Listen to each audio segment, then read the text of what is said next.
गीत है, संगीत है, उससे मिलाते हैं। जो एक गोरी वो गोरी को लिखा हुआ है भैया जी ओमी भाई हैं, ओमी स्टाइल जो बहुत प्रसिद्ध है। आप थोड़ा फिल्म के बारे में बताइए भी, आप कौन से रोल में हैं, क्या किए थे फिल्म में? फिल्म में मैं ज़्यादा कुछ तो नहीं हूँ, हाँ। लेकिन मोर वॉइस ओवर से फिल्म चालू होते और पूरा फिल्म के कहानी हमन बतावत हैं। 4 आदमी हवन हमन। अच्छा। फिर आप आओ फिल्म ला दिखाओ का बतान तेला, और फिल्म ला देख के आप मतलब बहुत मज़ा आने वाला है, बहुत डांस करने वाला हो और बहुत ही ताली और सीटी पारने वाला हो। आप मन है इसे तो आप गाना को लिखे हैं क्या? जी, गाना लिखे हो, संगीत भी दियो गाना। कौन से गाना हमको लिखो आप?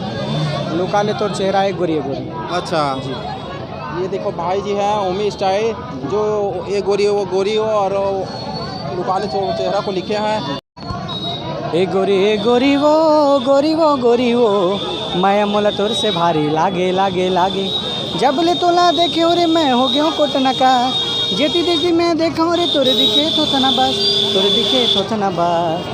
ए चल छबिला रे सुंदर रंग रंगीला रे, मोर कर मारे गारी खाबे खाबे खाबे। Thank you. और दे लुका ले तोर चेहरा ला, लुका ले तोर चेहरा ला, लुका ले तोर चेहरा ला, लागे झन कखरो नजरिया रे, दुनिया देख्यो मैं गोरिया, दुनिया देख्यो मैं गोरिया, नहीं तोर ले कोनो सुंदरिया रे, लुका ले तोर चेहरा ला। धन्यवाद भाई, धन्यवाद धन्यवाद।